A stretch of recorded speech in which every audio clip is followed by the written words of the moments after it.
सबसे पहले बात जरा करेंगे राजनाथ सिंह ने आज संसद के सामने अपना बयान रखा कि चीन और भारत की स्थिति अभी क्या बनी हुई है, क्या हुआ था, उस सारी बातों पर विस्तार से चर्चा की। लेकिन अभी भी हंगामा थमता नजर नहीं आ रहा है। Rajiv, thank you so much Arpita. नमस्कार, आपके साथ मैं हूं राजीव ढोंडियाल।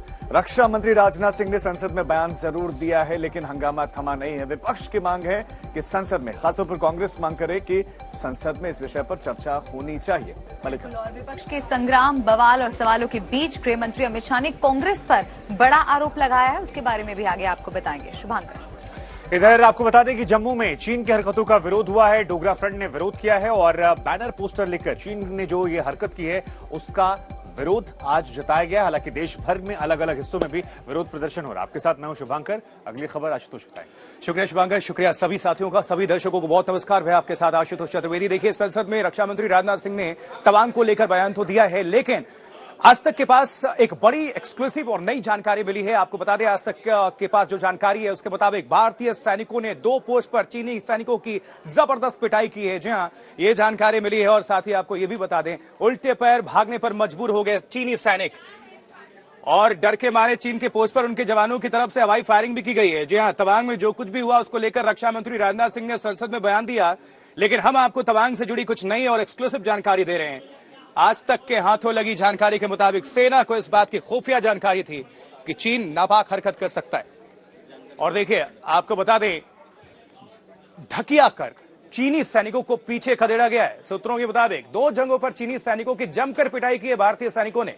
चीनी सैनिकों ने चेतावनी में की हवाई फायरिंग, भागते भागते उल्टे पैर उनको भागना पड़ा। चीन के हवाई फायरिंग के बीच डटे रहे भारतीय जवान हमारे, और कुछ घंटे तक लाउड स्पीकर के जरिए बातचीत भी होती रही, लेकिन चीनी खेमे को चेतावनी देकर लौट गए भारतीय सैनिक। तवांग झड़प पर चीन की जो पहली प्रतिक्रिया भी आई है, उनका कहना है कि भारत चीन सीमा पर स्थिति नियंत्रण है, लेकिन 2 दिन बाद 11 दिसंबर को ही फ्लैग मीटिंग। और किस तरह से इस घटनाक्रम पर दोनों ही देशों की बहुत पैनी नजर बनी हुई है, लेकिन भारतीय सेना का स्टैंड क्लियर है। अर्पिता, बिल्कुल, और हमारे साथ हमारे सहयोगी और जानकारी के साथ जुड़ चुके हैं। जरा उनसे और यहाँ अंदर की बात समझते हैं कि दरअसल क्या क्या बातें राजनाथ सिंह ने कही और क्या चीन की तरफ से प्रतिक्रिया आई। अभिषेक, ये सबसे अहम बात जो रक्षा मंत्री राजनाथ सिंह जी ने बोली है संसद में, वो ये कि चीन की तरफ से अतिक्रमण की कोशिश की गई। यही हम कल से रिपोर्ट कर रहे हैं कि कैसे चीन की सेना एक भारतीय पोजीशन को, भारतीय पोस्ट को हटाना चाहती थी।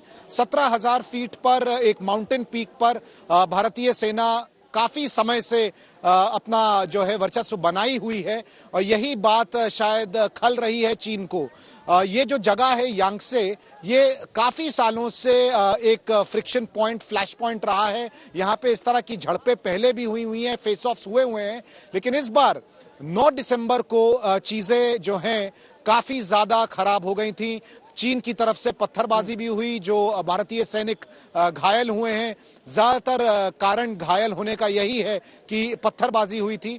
चीनी सैनिक भी घायल हुए थी, कटीले डंडे लेकर आए थे, लाठियां उनके पास थी, लेकिन हवाई फायरिंग भी बताया जा रहा है कि चेतावनी में हुई थी। ये भी एक इंफॉर्मेशन मिल रही है। तो क्या वो हथियार भी साथ में लेकर आए थे? अभिषेक, इस बात की कोई पुष्टि नहीं हुई है अभी कि हवाई फायरिंग हुई है या नहीं हुई है, लेकिन एक बात आपको ये बता दूं कि जब से लद्दाख में टेंशन बढ़ी है और गलवान में जो घटना हुई थी, तो जो ग्राउंड एसओपीज थे वो बदल दिए गए हैं। पहले एसओपीज होते थे कि फायरिंग नहीं होगी और जो हथियार भी लेके जाएंगे पेट्रोलिंग में वो नीचे की तरफ होंगे, लेकिन ये सब एसओपी गलवान के बाद बदल दिए गए हैं। और भारत की तरफ से सैनिकों को साफ डायरेक्शंस दिए गए हैं कि ग्राउंड कमांडर जो ठीक समझे वो करेगा, तो अगर जरूरत पड़ेगी तो फायरिंग भी होगी। लेकिन इसमें ग्राउंड फायरिंग की अभी तक कोई पुष्टि नहीं हुई है, लेकिन हाँ, मैं ये जरूर कह सकता हूं कि जो झड़प थी वो काफी ज्यादा भयंकर थी और दोनों तरफ के सैनिकों को इसमें चोटें आई हैं। अभिषेक, चीन की हिमाकत की कुछ तस्वीरें सैटेलाइट के माध्यम से भी सामने आई हैं। उन सैटेलाइट तस्वीरों में साफ देखा जा सकता है कि LAC के पास चीन ने गांव के गांव बसा दिए हैं, सड़कों का जाल बिछा रखा है। क्या समझ में आ रहा है चीन की आखिर मंशा क्या है? क्या चल रहा है चालाक चीन के दिमाग में? देखिए, ये कोई एक अकेली ऐसी घटना नहीं है। चीन ने 600 से ज्यादा गांव बसाने का एक उसका प्लान है एलएसी के पास, और वो कहता ये है कि ये सिविलियंस के लिए है। इनको मॉडल इंटीग्रेटेड विलेजेस कहा जाता है, लेकिन असली में ये है क्या?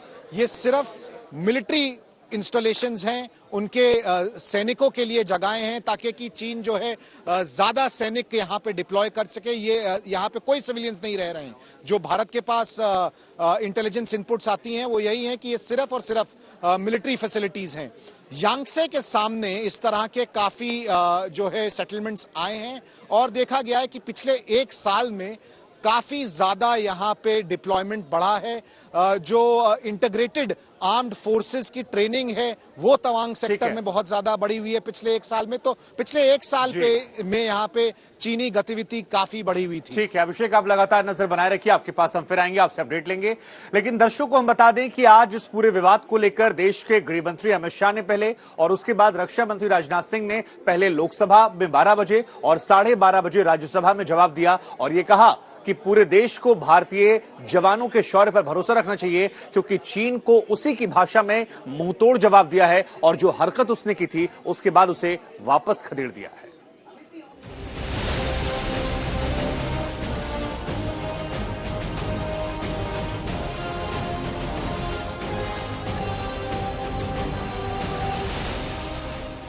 देश की सीमा पर हमारे जवानों ने एक बार फिर साबित किया कि जो हमसे टकराएगा चूर चूर हो जाएगा। अरुणाचल के तवांग में एक बार फिर हमारे जवानों ने साबित किया कि हमारी तरफ जो भी आंख उठाकर देखने की जुर्रत करेगा उसे मुंह तोड़ जवाब मिलेगा।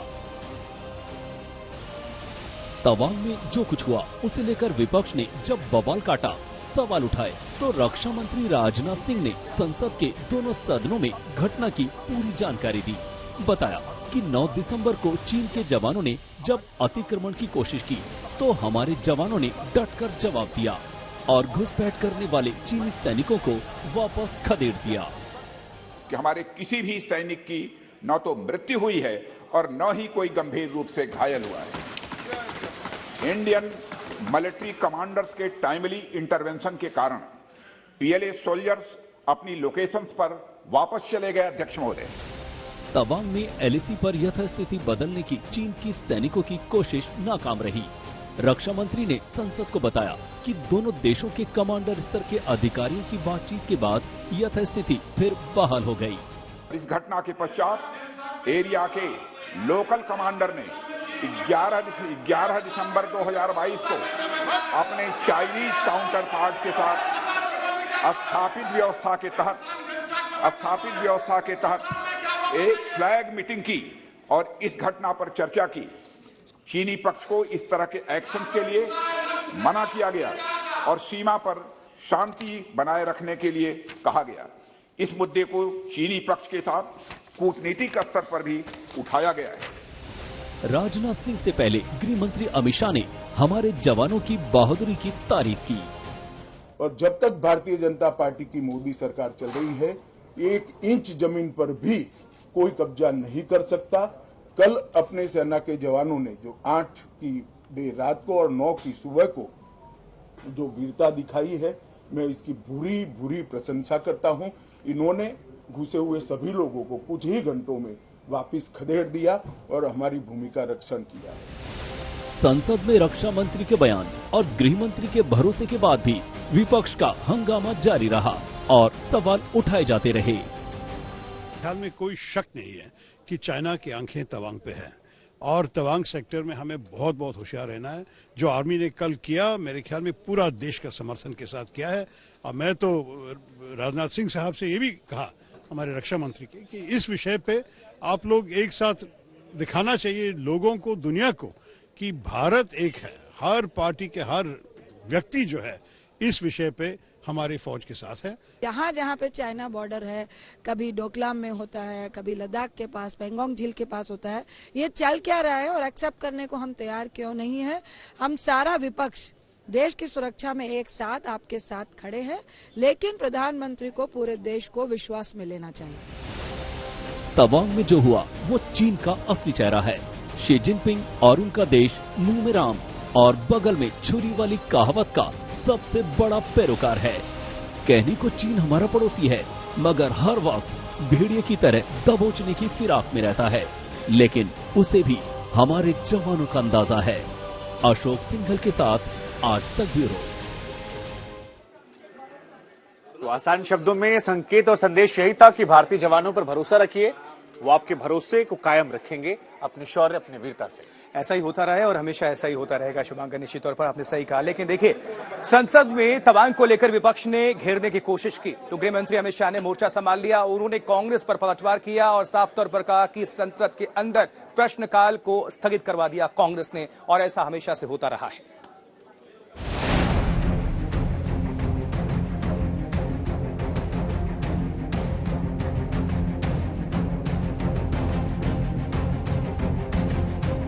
तस्वीरें अरुणाचल के तवांग की हैं। तारीख है 9 दिसंबर। चीन के सैनिक नापाक इरादों के साथ भारत की जमीन पर घुस आए, लेकिन वह मुस्तैद हमारे जवानों ने गजब की बहादुरी दिखाई। बिना हथियार का इस्तेमाल किए सिर्फ लाठी डंडों की मदद से ड्रैगन के डकैतों को वापस खदेड़ दिया। प्लीज आप इस मामले की संवेदनशीलता। तवांग में जो हुआ उससे देश की सियासत में भूचाल आ गया।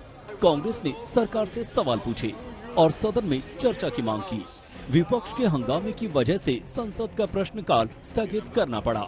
तब गृह मंत्री अमित शाह सामने आए और कांग्रेस पर बड़ा आरोप लगाया। कहा कि राजीव गांधी फाउंडेशन को चीन से पैसे मिल रहे थे। मैंने प्रश्नकाल के सूची को देखा तो 5 नंबर का प्रश्न देखकर मैं इनकी चिंता समझ गया। 5 नंबर के प्रश्न है राजीव गांधी फाउंडेशन के FCRA रजिस्ट्रेशन को रद्द करने के बारे में, कि राजीव गांधी फाउंडेशन को 2005-6 और 2006-07 के वित्तीय साल में चीनी दूतावास से 1,35 लाख रुपए का अनुदान प्राप्त हुआ था। चूंकि FCRA के कानून और उसकी मर्यादाओं के अनुरूप नहीं था, तो नोटिस देकर पूर्णतया कानूनी प्रक्रिया का अनुपालना करते हुए गृह मंत्रालय ने इसका रजिस्ट्रेशन रद्द किया है। अमित शाह के आरोपों के जवाब में कांग्रेस ने PM केयर फंड पर सवाल खड़े किए। कांग्रेस ने ये भी पूछा कि रक्षा मंत्री से पहले गृह मंत्री ने चीनी घुसपैठ पर बयान कैसे दे दिया। एक बार PM केयर्स फंड को जायजा लिया जाए। ये PM केयर्स फंड में जो पैसा दिए हैं, जो चंदा दिए हैं, उनका जो सूची हो निकाला जाए और देखा जाए कितने चीनी कंपनियों ने इसमें चांदा डाले हैं। तवांग की घटना को लेकर पक्ष और विपक्ष आमने सामने है। जोरदार सियासत हो रही है। सत्ता पर काबिज बीजेपी ने नेहरू को भी घसीट लिया है, तो कांग्रेस राजनाथ सिंह के बयान के बावजूद संसद में चर्चा की मांग पर अड़ी है। चाइना सीमा पर फिर से उछल कूद कर रहा है। चाइना को ये ध्यान रहना चाहिए कि ये 1962 का कमजोर दिल जवाहरलाल नेहरू का भारत नहीं है। ये शेर दिल नरेंद्र मोदी का 2022 का भारत है। इसलिए अपनी हरकतों से उसको बाज आना चाहिए। बहरहाल चीन और चीनी घुसपैठ पर सियासत कोई नई बात नहीं है। बीजेपी पर वार के लिए चीन कांग्रेस का फेवरेट हथियार रहा है। अब तवांग की घटना ने उस हथियार को और धार दे दी है। अशोक सिंघल के साथ आज तक ब्यूरो। पक्ष विपक्ष चलता रहेगा, लेकिन इतना तय है कि इंडियन आर्मी ने, भारतीय सेना ने चीनी PLA की हालत खराब कर दी है, उल्टे पैर भागने पर मजबूर कर दिया, दांत खट्टे कर दिया पिता ने। बिल्कुल, लेकिन देखिए, आप कह रहे हैं पक्ष और विपक्ष चलता रहेगा, लेकिन अभी जो बयानों के तीर हैं वो थमते आशुतोष नजर नहीं आ रहे हैं। और इन्हीं बयानों में एक और बयान ओवैसी साहब का जुड़ चुका है, जो ये कह रहे हैं कि 9 तारीख की ये घटना है, तो बयान देने में इतनी देरी क्यों, और साथ ही साथ वो इस पर सीधे तौर पर जवाब प्रधानमंत्री मोदी से चाहते हैं।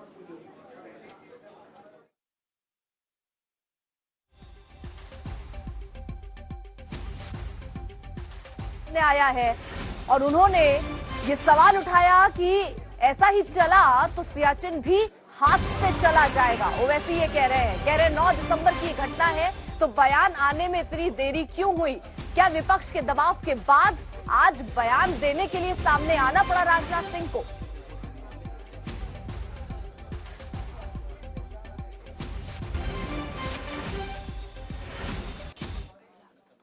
हमारे साथ बातचीत करने के लिए मौजूद हैं सर रक्षा मंत्री ने लोकसभा और राज्यसभा में बयान दिया है और उन्होंने कहा है कि हमारी सेनाओं ने मुंहतोड़ जवाब दिया। अरे मुंहतोड़ सेना के पीछे क्यों छुप रहे हैं? आप डर रहे हैं चीन का नाम लेने से। आप देश के प्रधानमंत्री, आप सत्ता में हैं। डोकलाम में आपने देश को गलत कहा, डिसएंगेजमेंट कहा, वहाँ चीन बैठा हुआ है। प्रधानमंत्री ने लद्दाख के वक्त कहा था कि ना कोई घुसा है ना घुसा है, चीन घुस के बैठा है। डिसएंगेजमेंट आप करते हैं और उस मुकाम पे पेट्रोलिंग नहीं कर सकते हम पोंगसोंसू लेक में PP-15 पर। आप डेमचौक में 1000 किलोमीटर के अंदर चीन की फौज बैठी हुई है। इस अरुणाचल प्रदेश में जहां पर झगड़ा हुआ है, लड़ाई हुई है, 12-13 हजार फीट नीचे से चीन ऊपर आता है, आकर हमारी फौज पे हमला करता है। क्या हो रहा है इस देश में बताइए? कौन सा राष्ट्रवाद है भाजपा का? अरुणाचल प्रदेश के तवांग सेक्टर के त्यांगसे इलाके में चीनी सैनिक और भारतीय सैनिकों के बीच में झड़प हुई। 9 दिसंबर को यह घटना घटित हुई, लेकिन चीनी सैनिक पूरी सोची समझी साजिश के तहत पहुंचे थे। तकरीबन 300 की यह संख्या थी। एग्जैक्टली क्या क्या हुआ इस रिपोर्ट में आपको बताते हैं।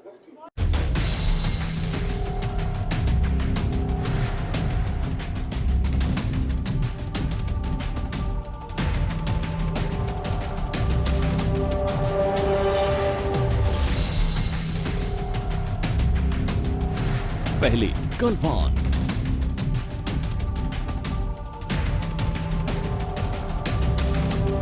अब तवांग,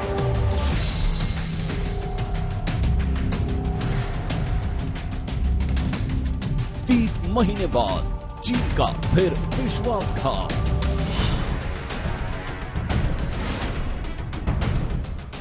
अरुणाचल प्रदेश के यांगसे इलाके में 9 दिसंबर को क्या हुआ? खबर है कि एक बार फिर चीन ने भारत के साथ विश्वासघात किया। LAC पर तवांग के पास 17,000 फीट की ऊंचाई पर भारत चीन के सैनिकों के बीच फिर झड़प हुई है। चीनी सैनिकों के पथराव में 6 भारतीय जवान घायल हुए और गुवाहाटी में इनका इलाज चल रहा है। झड़प के दौरान 15 चीनी सैनिकों के भी घायल होने का दावा किया जा रहा है। सूत्रों के मुताबिक भारतीय सेना ने 300 चीनी सैनिकों को पीछे हटने पर मजबूर किया। हालांकि सेना की तरफ से जारी बयान में जख्मी सैनिकों की संख्या के बारे में कुछ नहीं कहा गया है। अरुणाचल प्रदेश के तवांग तांगसे 1 में ये मैकमोहन लाइन में PLA और इंडियन आर्मी के साथ इंसिडेंट हुआ और इस इंसिडेंट में बोथ साइड में इंजर हुआ। अपना इंडियन आर्मी में भी बहुत लोगों को इंजर हुआ, लेकिन सेना में मेजर इंजर हुआ। प्रेस इंफॉर्मेशन ब्यूरो की डिफेंस विंग ने जारी अपने बयान में कहा है, अरुणाचल प्रदेश के तवांग सेक्टर से सटे LAC के कुछ खास इलाके को लेकर अलग अलग धारणाएं हैं, जहां दोनों पक्ष अपने दावे की सीमा तक क्षेत्र में गश्त करते हैं। 2006 से ये चलन में है। 9 दिसंबर 2022 को PLA जवानों ने तवांग सेक्टर में LAC में अतिक्रमण किया, जिसका हमारे जवानों ने मजबूती और दृढ़ता से मुकाबला किया। टकरार की वजह से दोनों तरफ से कुछ सैनिक जख्मी हुए। दोनों पक्ष तुरंत शांति से उस इलाके से हट गए। इस घटना के बाद इलाके के कमांडर ने अमन और शांति के लिए तय प्रक्रिया के मुताबिक और अपने समकक्ष के साथ इस मसले पर फ्लैग मीटिंग में चर्चा की। तो इंडियन आर्मी एंड ITBP सारा सब वहाँ जुड़ गए हैं और अभी माहौल अच्छा है। जो इंसिडेंट हुआ 9 तारीख को, फिर भी सिचुएशन शांति है और वहाँ सुनने को मिला है कि फ्लैग मीटिंग भी हुआ है आपस में, तो सिचुएशन अभी ठीक है। शांति बहाल हो गई, लेकिन ड्रैगन पर यकीन कैसे किया जाए? आज तक के पास चीन की हिमाकत की सैटेलाइट तस्वीरें हैं। तवांग में LAC के पास चीन ने पूरे गांव बसा लिए हैं। सीमा के करीब सड़कों का जाल बिछा है। आप इस सैटेलाइट तस्वीरों में चीन की चालबाजी और धोखेबाजी देख सकते हैं। सवाल ये है कि आखिर चीन की मंशा 9 दिसंबर को क्या थी। जवाब ये सामने आया है कि चीन के सैनिक भारत की पोस्ट को हटाना चाहते थे, लेकिन उनकी मंशा को भारत के सैनिकों ने कामयाब नहीं होने दिया। चीन के सैनिकों को उल्टे पैर जाना पड़ा। तवांग में भारत और चीन के सैनिकों की झड़प ने 15 जून 2020 को गलवान में दोनों सैनिकों में हुई खूनी झड़प की यादों को ताजा कर दिया है। हमले में भारत के 20 सैनिक शहीद हुए थे, लेकिन भारतीय जवानों ने अदम्य शौर्य दिखाते हुए आमने सामने की लड़ाई में चीन के 40 सैनिकों को मार गिराया था, जिसका सच आज तक चीन स्वीकार नहीं कर पाया है। और ऐसा लगता है कि गलवान का मुंह तोड़ जवाब चीन भूल चुका है और LAC पर नई गुस्ताखी पर उतर आया है। दिल्ली से अभिषेक भल्ला और मनजीत नेगी के साथ आज तक ब्यूरो। और खबर अफगानिस्तान की राजधानी काबुल से, जहां 26/11 की तर्ज पर एक 5 स्टार होटल को निशाना बनाया गया, हमला किया गया। हालांकि सुरक्षा बलों ने तुरंत मोर्चा संभाल लिया और 3 हमलावरों को मार गिराया गया। इस हमले में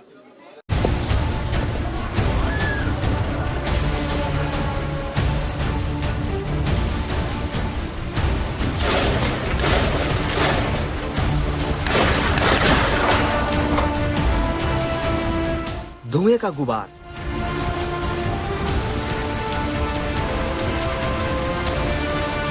आग की लपटें, गोलियों की बौछार और दहशत का बाजार।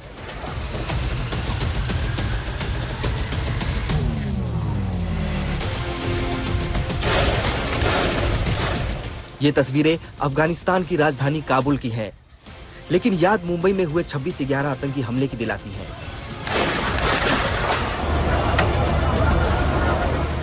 मुंबई हमले की तरह ही काबुल में भी कुछ हमलावर एक 5 स्टार होटल में घुस आए और हथियारों से लैस ये हमलावर ताबड़तोड़ फायरिंग करने लगे।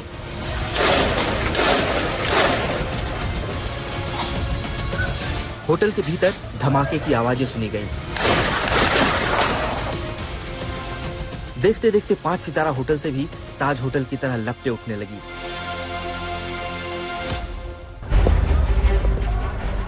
आलम यह था कि जान बचाने के लिए कई लोग होटल की खिड़कियों से छलांग लगाने पर आमादा हो गए। घबराहट में खिड़कियों के बाहर तो आ गए, लेकिन हिम्मत नहीं जुट रही थी। एक दूसरे का हाथ थामे वो किसी तरह खिड़की पर लटके जिंदगी की जंग लड़ते रहे। इस बीच एक शख्स का हाथ छूटा और वो AC के कंप्रेसर से टकराते हुए धड़ाम से जमीन पर आ गिरा। इस हमले में 18 लोग घायल हुए हैं। इन्हें फौरन अस्पताल भेजा गया, जबकि 2 विदेशी नागरिकों को भी चोट लगी है, लेकिन उन्हें ये चोट हमले के दौरान खिड़की से कूदने की वजह से लगी बताई जा रही है। अफगानिस्तान के मुताबिक सुरक्षा बल ने हमले के बाद फौरन एक्शन लेते हुए 3 हमलावरों को ढेर कर दिया। इनके शव भी बरामद कर लिए गए हैं। हमलावर कौन थे, हमले के पीछे उनका मकसद क्या था, इसकी तफ्तीश अभी जारी है। आज तक ब्यूरो। और अब आपको एक बड़ी खबर दिखाते हैं। ओवैसी के हमलों और आरोपों पर रक्षा राज्य मंत्री अजय भट्ट ने पलटवार किया है और अजय भट्ट की तरफ से ये कहा गया है कि जब संसद में सरकार ने बकायदा लिख कर दिया है कि भारत की 1 इंच भी जमीन को नुकसान नहीं पहुंचा है, तो ओवैसी किस आधार पर यह आरोप सरकार पर लगा रहे हैं। भारत की जमीन से कोई छेड़छाड़ नहीं हुई है। रक्षा राज्य मंत्री अजय भट्ट की तरफ से ये बातें कही गई हैं। रक्षा मंत्री ने जो कहा वो एकदम ठीक कहा।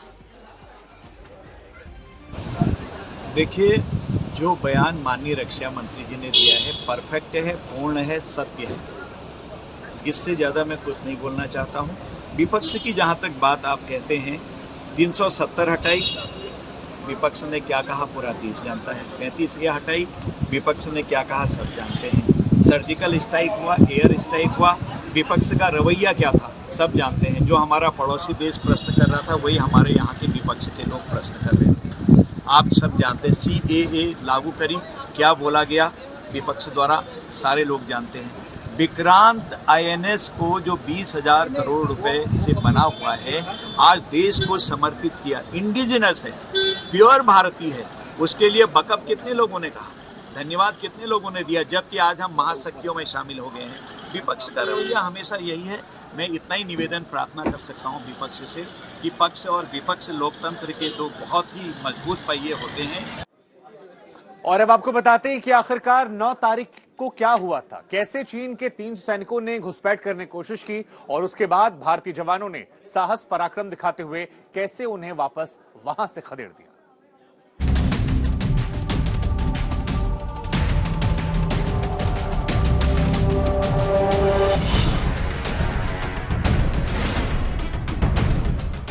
अरुणाचल प्रदेश के यांगसे इलाके में 9 दिसंबर को क्या हुआ? खबर है कि एक बार फिर चीन ने भारत के साथ विश्वासघात किया। एलएसी पर तवांग के पास 17,000 फीट की ऊंचाई पर भारत चीन के सैनिकों के बीच फिर झड़प हुई है। चीनी सैनिकों के पथराव में 6 भारतीय जवान घायल हुए और गुवाहाटी में इनका इलाज चल रहा है। झड़प के दौरान 15 चीनी सैनिकों के भी घायल होने का दावा किया जा रहा है। सूत्रों के मुताबिक भारतीय सेना ने 300 चीनी सैनिकों को पीछे हटने पर मजबूर किया। हालांकि सेना की तरफ से जारी बयान में जख्मी सैनिकों की संख्या के बारे में कुछ नहीं कहा गया है।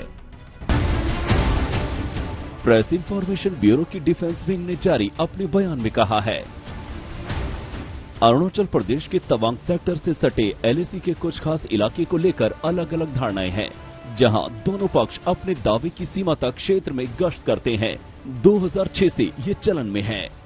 9 दिसंबर 2022 को पीएलए जवानों ने तवांग सेक्टर में एलएसी में अतिक्रमण किया, जिसका हमारे जवानों ने मजबूती और दृढ़ता से मुकाबला किया। टकरार की वजह से दोनों तरफ से कुछ सैनिक जख्मी हुए। दोनों पक्ष तुरंत शांति से उस इलाके से हट गए। इस घटना के बाद इलाके के कमांडर ने अमन और शांति के लिए तय प्रक्रिया के मुताबिक और अपने समकक्ष के साथ इस मसले पर फ्लैग मीटिंग में चर्चा की। शांति बहाल हो गई, लेकिन ड्रैगन पर यकीन कैसे किया जाए? आज तक के पास चीन की हिमाकत की सैटेलाइट तस्वीरें हैं। तवांग में एलएसी के पास चीन ने पूरे गांव बसा लिए हैं। सीमा के करीब सड़कों का जाल बिछा है। आप इस सैटेलाइट तस्वीरों में चीन की चालबाजी और धोखेबाजी देख सकते हैं। सवाल ये है कि आखिर चीन की मंशा 9 दिसंबर को क्या थी? जवाब ये सामने आया है कि चीन के सैनिक भारत की पोस्ट को हटाना चाहते थे, लेकिन उनकी मंशा को भारत के सैनिकों ने कामयाब नहीं होने दिया। चीन के सैनिकों को उल्टे पैर जाना पड़ा। तवांग में भारत और चीन के सैनिकों की झड़प ने 15 जून 2020 को गलवान में दोनों सैनिकों में हुई खूनी झड़प की यादों को ताजा कर दिया है। हमले में भारत के 20 सैनिक शहीद हुए थे, लेकिन भारतीय जवानों ने अदम्य शौर्य दिखाते हुए आमने सामने की लड़ाई में चीन के 40 सैनिकों को मार गिराया था, जिसका सच आज तक चीन स्वीकार नहीं कर पाया है। और ऐसा लगता है कि गलवान का मुंह तोड़ जवाब चीन भूल चुका है और एलएसी पर नई गुस्ताखी पर उतर आया है। दिल्ली से अभिषेक भल्ला और मनजीत नेगी के साथ आज तक ब्यूरो। देखिए, तवांग में जो कुछ भी हुआ, इससे तो एक बात स्पष्ट है कि चीन के इरादे बिल्कुल नापाक हैं, पाक साफ नहीं है। नजर डालिए, क्योंकि देखिए भारत की एक पोस्ट हटाने पर यह आमादा रहा, लेकिन भारतीय सेना को पहले से ही अंदेशा था, इसलिए पूरी तैयारी हमारी थी। कुछ हफ्तों से एलएसी पर आक्रामक रुख रहा चीन की तरफ से, लेकिन भारत ने पूरा करारा प्रहार किया है। भारतीय सीमा की तरफ ड्रोन भी देखे गए, आक्रामक अंदाज में ये ड्रोन नजर आए।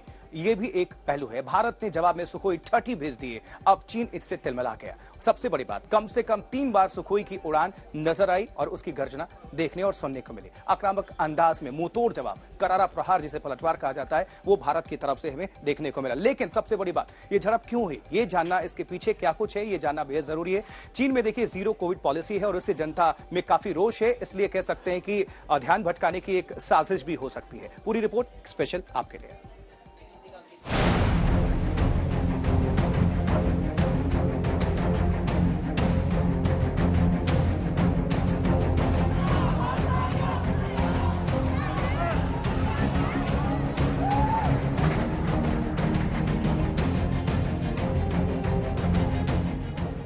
शी जिनपिंग की ताजपोशी के बाद से ही एलएसी पर चीन की तरफ खतरा बढ़ने की आशंका थी, जिसे 9 तारीख को हुई झड़प ने सही साबित कर दिया। जिस तरह जिनपिंग ने पार्टी कांग्रेस की मीटिंग में गलवान कांड का वीडियो दिखाकर माहौल बनाया, उससे ये साफ साफ संकेत मिल गया कि वो आने वाले दिनों में एलएसी पर फिर से तनाव बढ़ सकता है। इसके अलावा शी जिनपिंग ने युद्ध की तैयारियों को लेकर भी बयान दिया। उन्होंने कहा था, चीन की पूरी सेना को अपनी सारी ऊर्जा युद्ध की तैयारी में लगा देनी चाहिए और युद्ध की तैयारी के लिए अपनी क्षमता को बढ़ाना चाहिए। ये हाथापाई बंद करो। जिस दिन भारतीय सैनिक को आप बोल दोगे कि चाइना एक कदम अंदर रखता है, उसको shoot him, use military method, use military weapons, China एक कदम आगे नहीं रख सकता। 1967 से 1986 तक इसी टेरिटरी में, इसी LAC पर चाइना ने एक वायलेशन नहीं की, क्योंकि उनको 1967 में मुंह तोड़ ऐसा सबक सिखाया था कि उन्होंने कभी नहीं किया। जब उन्होंने 1986 में किया, तब भी भारत ने ऐसा ही एक्शन लिया था 1986 में, तभी जाके 1993 की और 1996 की ट्रीटी साइन की थी उसने। इस आशंका को चीन में होने वाले विरोध ने और मजबूत कर दिया। थियानमेन चौक के बाद पहली बार चीन की सेना अपनी सरकार के खिलाफ इतनी बड़ी संख्या में सड़कों पर आई। जीरो कोविड पॉलिसी से परेशान जनता ने शी जिनपिंग को सीधे सीधे चुनौती दी। उनके खिलाफ शंघाई से वुहान तक नारेबाजी हुई। जिस तरह से चीन में प्रदर्शनकारियों को कुचला गया, उनकी आवाज को दबाया गया, उसे भारत के लिए शुभ संकेत नहीं माना गया, क्योंकि तीसरे कार्यकाल में शी जिनपिंग भारत से टकराव बढ़ा सकते हैं, क्योंकि चीन में कोरोना पाबंदियों के चलते इकोनॉमी की रफ्तार सुस्त हो गई है, बेरोजगारी बढ़ गई है। इसलिए नाराज जनता का ध्यान भटकाने के लिए जिनपिंग की तरफ से इस तरह की झड़प की आशंका एक्सपर्ट पहले से जता रहे थे। रिपोर्ट भी कहती है कि चीन भारत के खिलाफ अपनी शक्ति लगातार बढ़ा रहा है। हाल ही में जैसे पेंटागन के अनुसार चीन के पास परमाणु मिसाइलों को जमीन, समुद्र और हवा से लॉन्च करने की क्षमता हासिल कर ली है। परमाणु वैज्ञानिकों के बुलेटिन के अनुसार चीन के पास लगभग 350 परमाणु हथियार हैं, जो शीत युद्ध के दौरान बनाए गए चीनी हथियारों से 2 गुना है। अमेरिकी खुफिया विभाग का अनुमान है कि 2027 तक चीन के परमाणु हथियारों का भंडार फिर से 2 गुना होकर 700 हो सकता है। तवांग में हुई झड़प ने गलवान में हुई हिंसक झड़प की यादें ताजा कर दी हैं। भारत माता के वीर सपूतों ने गलवान वैली में हमारी मातृभूमि की रक्षा करते हुए सर्वोच्च बलिदान दिया है। मैं देश की सेवा में उनके इस महान बलिदान के लिए उन्हें नमन करता हूं। गलवान में भारतीय वीरों के शौर्य को याद करते हुए प्रधानमंत्री नरेंद्र मोदी।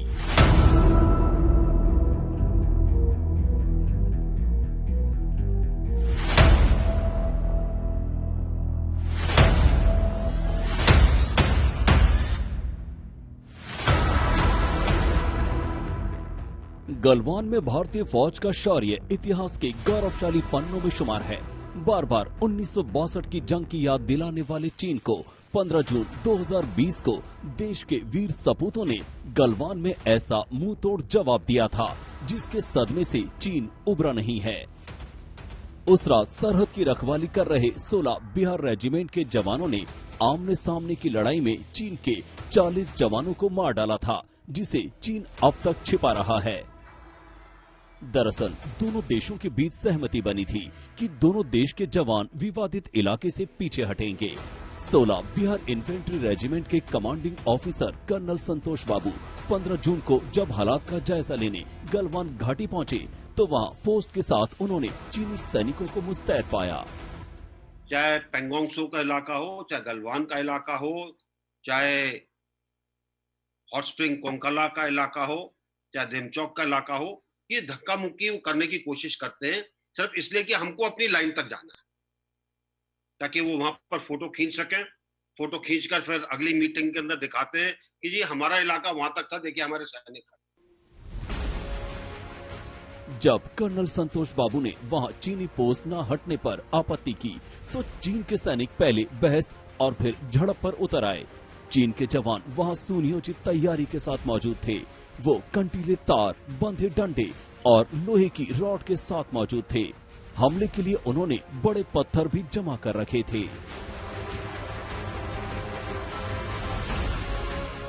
ऊंचाई पर मौजूद चीनी सैनिकों ने पत्थर बरसाना शुरू कर दिया, जिसमें कर्नल संतोष बाबू शहीद हो गए। अपने सेनापति की शहादत का बदला लेने के लिए भारतीय जवानों ने चीनी पोस्ट को तहस नहस कर दिया। जो भी हाथ आया उसी से चीनी सैनिकों पर हमला बोल दिया। शाम को शुरू हुई खूनी लड़ाई आधी रात तक चलती रही। चीन के सैनिकों की संख्या करीब 300 थी, लेकिन मुट्ठी भर भारतीय जवानों ने पूरी दिलेरी से गलवान की लड़ाई लड़ी। 20 सैनिक शहीद हो गए, लेकिन चीन के इससे 2 गुने सैनिक मारे गए। जो हमारे शहीद हुए टोटल 20 थे, 17 जो शहीद हुए उसके अंदर ज्यादातर ये 17 वो थे जिनके कुछ चोट लगी, जो गीले हो गए और पूरी रात खुले के अंदर वहीं पर रहे और उस ऊंचाई के ऊपर उनकी तबीयत खराब हो गई। इसीलिए जब हमारी कैजुअलिटी फिगर आती है तो इसके बारे में बताते हैं। लेकिन चीन की जैसी खासियत रही है, वो आपको कभी नहीं बताएगा कि उनके कितने लोग हताहत हुए, कितने लोग मरे, कितने लोग नहीं मरे। गलवान का जिक्र जब भी आता है तो याद आता है चीन का धोखा, लेकिन साथ ही याद आता है भारतीय सैनिकों का शौर्य, जिसने चीन के घमंड को चूर चूर कर दिया।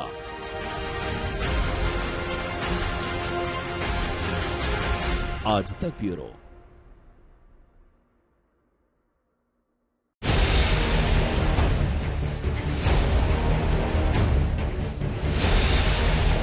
भारतीय सेना ने बहादुरी से पीएलए को हमारी टेरिटरी में अतिक्रमण करने से रोका और उन्हें उनकी पोस्ट पर वापस जाने के लिए मजबूर कर दिया। इन्होंने घुसे हुए सभी लोगों को कुछ ही घंटों में वापस खदेड़ दिया। जब तक भारतीय जनता पार्टी की मोदी सरकार चल रही है, 1 इंच जमीन पर भी कोई कब्जा नहीं कर सकता।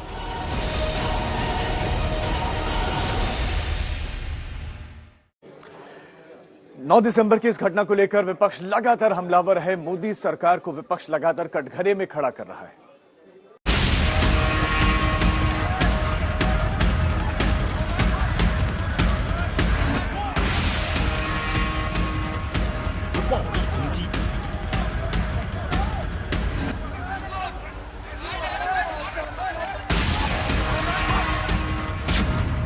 क्या तवांग में 9 दिसंबर को हुआ गलवान पार्ट 2?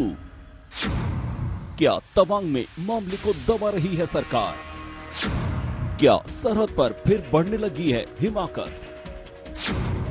क्या चीन की गुस्ताखी को सिर्फ खामोशी से देख रही है सरकार? इन तमाम सवालों को लेकर विपक्ष एक बार फिर मोदी सरकार पर हमलावर है। वजह है 9 दिसंबर को अरुणाचल प्रदेश के तवांग सेक्टर में भारत और चीन के सैनिकों के बीच हुई झड़प की खबर। सूत्रों के मुताबिक झड़प में 6 भारतीय और करीब 15 चीनी सैनिक जख्मी हुए हैं। मामूली रूप से जख्मी देश के जख्मी वीर जवानों को गुवाहाटी के बेस अस्पताल में भर्ती कराया गया है। इंडिया और चाइनीज पीएलए के बीच जो क्लैश हुआ तवांग सेक्टर में अरुणाचल प्रदेश में, वहां पे 6 भारतीय जवान घायल हुए थे और 6 भारतीय जवान को 9 दिसंबर के दिन ही इन लोगों को एयरलिफ्ट किया गया था। गुवाहाटी के जो 151 बेस हॉस्पिटल है वशिष्ठ में, यहाँ पे अभी 6 जवान यहाँ पे एडमिट हैं। सूत्रों के अनुसार अभी जवान आउट ऑफ डेंजर है। भारत और चीन की सरहद पर हुई इस झड़प की खबर कल शाम आज तक ने जैसे ही ब्रेक की, देश की सियासत में तूफान आ गया। चीन के मसले पर मोदी सरकार को लगातार घेर रही कांग्रेस ने तुरंत सीधे पीएम मोदी से जवाब मांग लिया।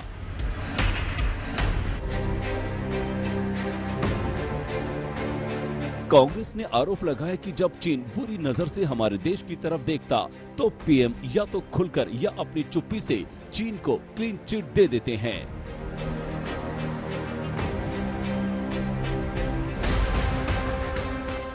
उनका आरोप है कि देश की सुरक्षा से जुड़ी इतनी बड़ी खबर सिर्फ सूत्रों के हवाले से ही अब तक दी जा रही है। कांग्रेस नेता जयराम रमेश ने ट्वीट कर आरोप लगाया कि राजनीतिक छवि के लिए मोदी सरकार इस मसले को दबा रही है। इससे चीन का दुस्साहस और बढ़ता जा रहा है। चीन के मुद्दे पर आज संसद का शीतकाल गरमाने के पूरे आसार हैं। कांग्रेस के कई सांसद दोनों सदनों में इस मसले पर चर्चा के लिए स्थगन प्रस्ताव लाने वाले हैं। वहीं AIMIM के सांसद असदुद्दीन ओवैसी ने भी चीन के साथ तवांग में हुई झड़प पर स्थगन प्रस्ताव लाने का ऐलान किया है। ओवैसी का आरोप है कि चीन की गुस्ताखी पर सरकार ने देश को कई दिनों तक अंधेरे में रखा है। चिंता वाजिब है और आरोप भी गंभीर हैं। देखना यह है कि विपक्ष और देशवासियों की आशंकाओं को सरकार अब अपने जवाब से कैसे दूर करती है। गुवाहाटी से आफरीदा हुसैन के साथ अभिषेक भल्ला और मनजीत नेगी, दिल्ली आज तक।